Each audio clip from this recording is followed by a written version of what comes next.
Shalom, selamat pagi dan salam sejahtera bagi saudara yang dikasihi Tuhan. Apa kabar hari ini? Semoga baik dan tetap penuh semangat ya. Karena kita baru saja merayakan hari Pentakosta, yaitu hari turunnya Roh Kudus. Dan hari ini pun kita masih bersuka cita akan perayaan Pentakosta tersebut di Pentakosta kedua ini. Biarlah Roh Kudus yang tercurah, memberikan kekuatan, memberikan keberanian, dan penuh semangat bagi kita untuk terus menjalani kehidupan. Sebelum kita melanjutkan segala aktivitas pada hari ini, marilah kita meluangkan waktu untuk mendengar dan merenungkan firman Tuhan. Kita berdoa. Kami puji dan kami sembah Engkau Bapa atas segala kasih-Mu menyertai hidup kami sampai hari ini. Tuhan, kami bersyukur untuk hari-hari yang boleh kami lewati. Kami percaya perjalanan hari-hari kami ke depan pun Engkau akan selalu menyertai. Pada hari ini kami mau mendengarkan firman-Mu. Biarlah Tuhan menerangi hati dan pikiran kami, sehingga firman-Mu dapat bekerja dengan leluasa, mengubah hidup kami, menuntun kami, dan memberi hikmat kepada kami, sehingga kami dimampukan untuk melakukan banyak hal baik seperti yang Engkau kehendaki. Hidup percaya dan penuh pengharapan hanya kepada-Mu saja. Berfirmanlah Engkau ya Tuhan, sebab kami telah siap mendengar. Kasih karunia dan damai sejahtera dari Allah Bapa Tuhan kita dan dari anaknya Tuhan Yesus Kristus dan Roh Kudus menyertai saudara sekalian. Amin.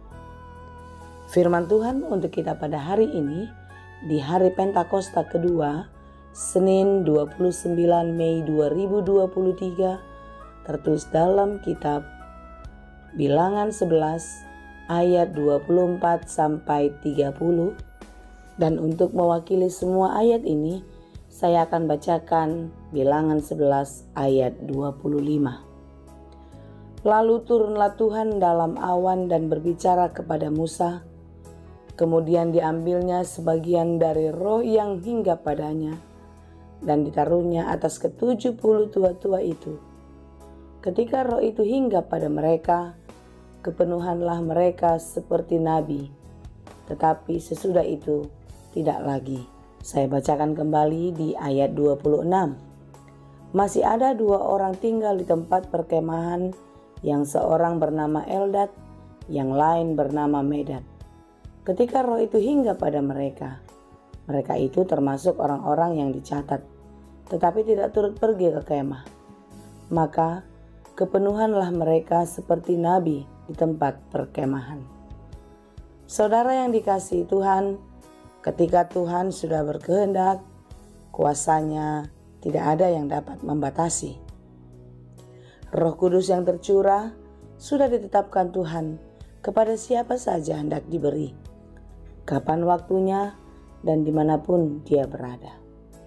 Saudaraku yang dikasihi Tuhan, kisah ini adalah masih bagian dalam perjalanan bangsa Israel dari tanah Mesir menuju tanah Kanaan yang dipimpin oleh Musa dan Harun saudaranya.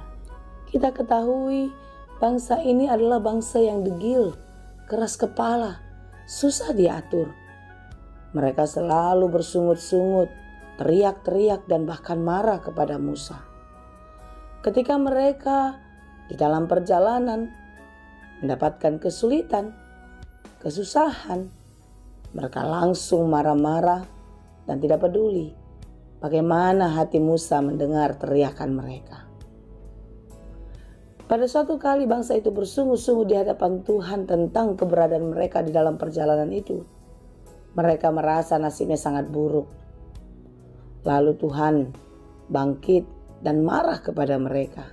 Kemarahan Tuhan ditunjukkan dengan menyalakan api Tuhan di sekeliling mereka, sehingga mereka merasa terdesak, mereka ketakutan, dan berteriaklah mereka kepada Musa, supaya Musa mendoakan mereka kepada Tuhan.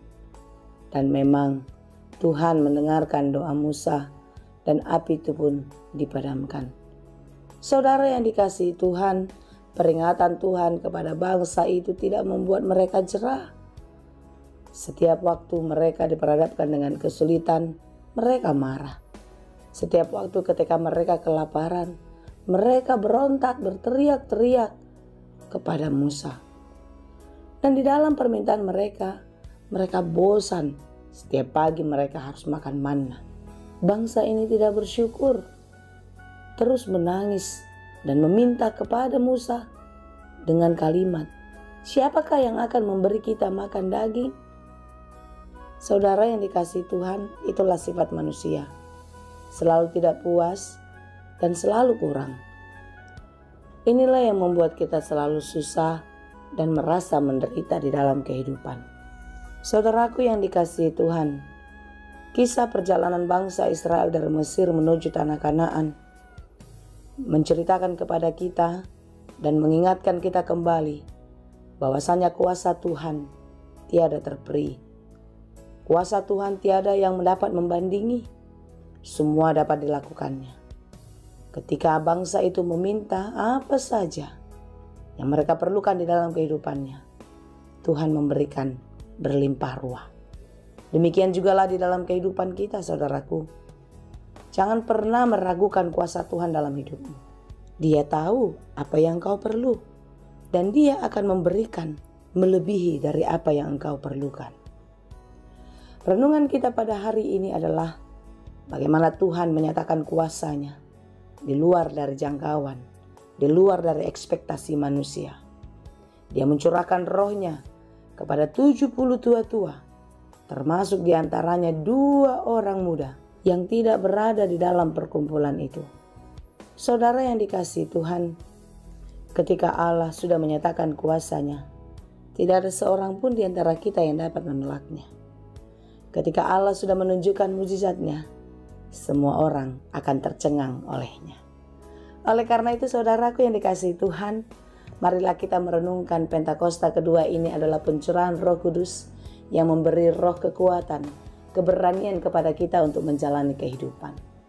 Percayalah, sesulit apapun kehidupan kita, ketika kita berada di dalam pimpinan Roh Tuhan, maka kita akan dapat mengatasinya.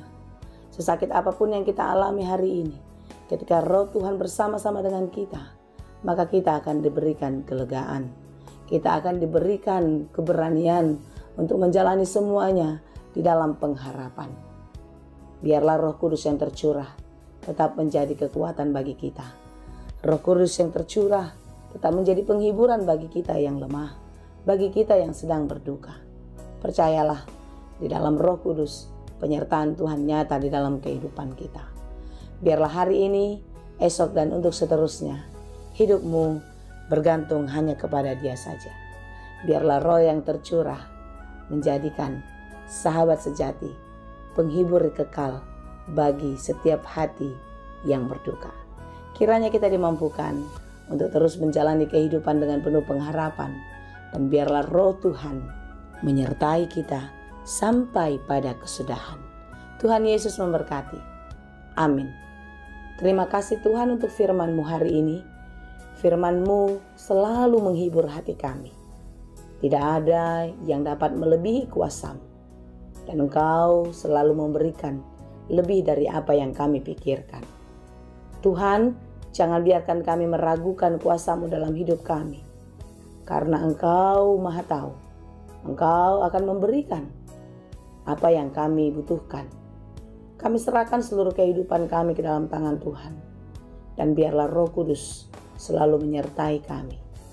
Roh Kudus selalu memberikan kekuatan dan penghiburan kepada kami, sehingga kami dimampukan untuk menjalani kehidupan ini dengan penuh sukacita di dalam pengharapan yang sungguh-sungguh kepadamu.